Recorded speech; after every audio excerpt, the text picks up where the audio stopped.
There are some moments in life that are never forgotten. It can be anything. A favorite toy from childhood, a time of shared laughter, the pain of lost love, the scent of a flower, sunlight on a distant mountaintop, the platform of a small railway station in northern India, in the soft, quiet light of early morning.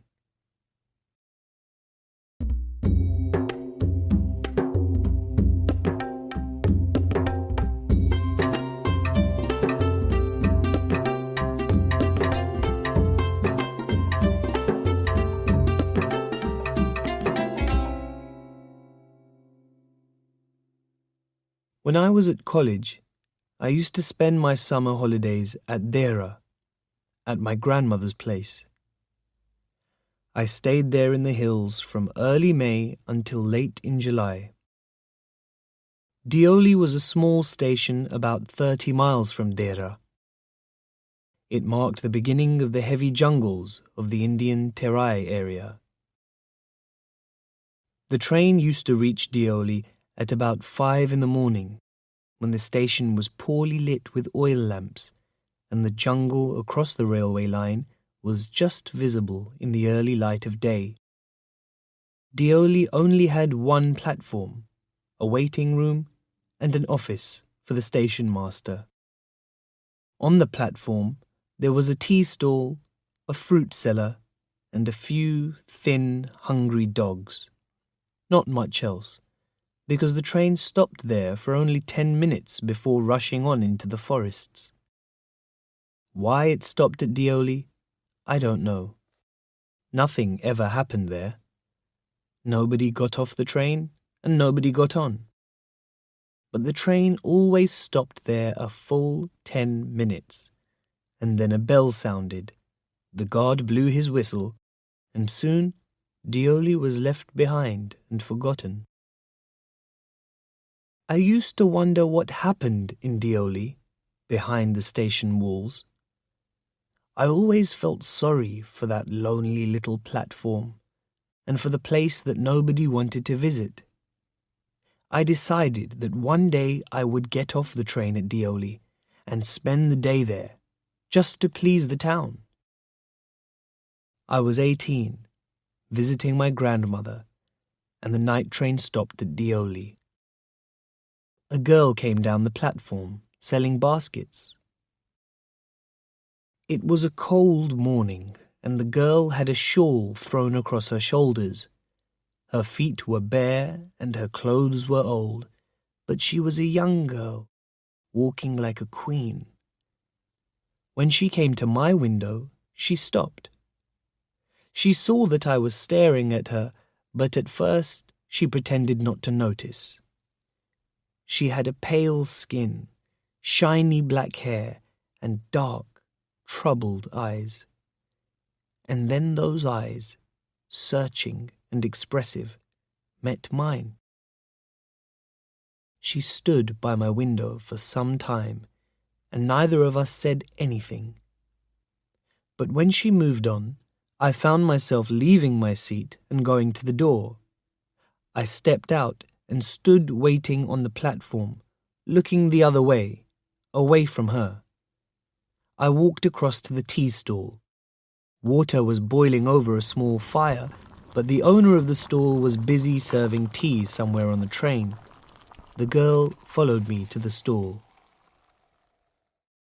"Do you want to buy a basket?" she asked. "They are very strong, made of the finest—" "No," I said. "I don't want a basket." We stood looking at each other for what seemed a very long time, and finally she said, "Are you sure you don't want a basket?" "All right, give me one," I said, and I took the one on top and gave her a rupee. I didn't dare to touch her fingers. As she was about to speak, the guard blew his whistle. She said something, but it was lost in the ringing of the bell and the noise of the engine. I had to run back to my compartment. The train moved forward. I watched her as the platform slipped away.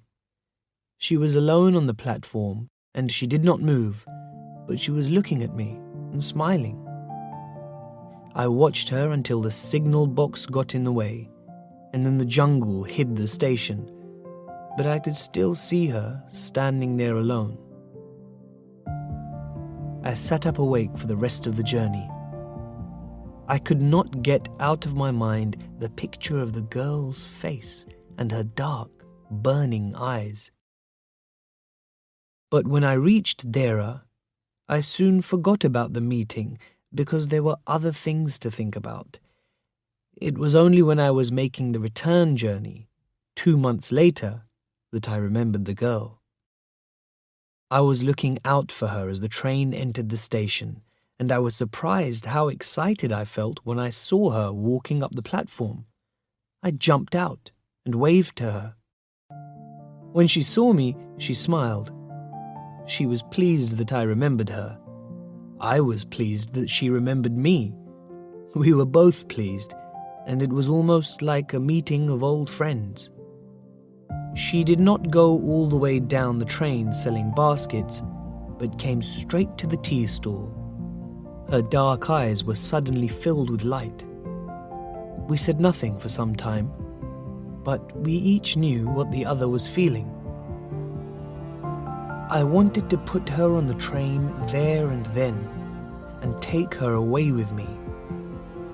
I hated the idea of having to watch her disappear into the distance of Deoli station. I took the baskets from her hand and put them down on the ground. She put out her hand for one of them, but I caught her hand and held it. "I have to go to Delhi," I said. She nodded. "I do not have to go anywhere." The guard blew his whistle for the train to leave. How I hated him for doing that. "I will come again," I said. "Will you be here?" She nodded again, and as she nodded, the bell rang and the train started to move. I had to pull my hand away from the girl and run for the moving train. This time, I did not forget her. She was with me for the rest of the journey and for long afterwards. All that year, she was a bright, living thing in my mind. And when college finished, I packed and left for Dera earlier than usual. My grandmother would be pleased at my eagerness to see her. I was anxious as the train entered Deoli because I was wondering what I should say to the girl and what I should do.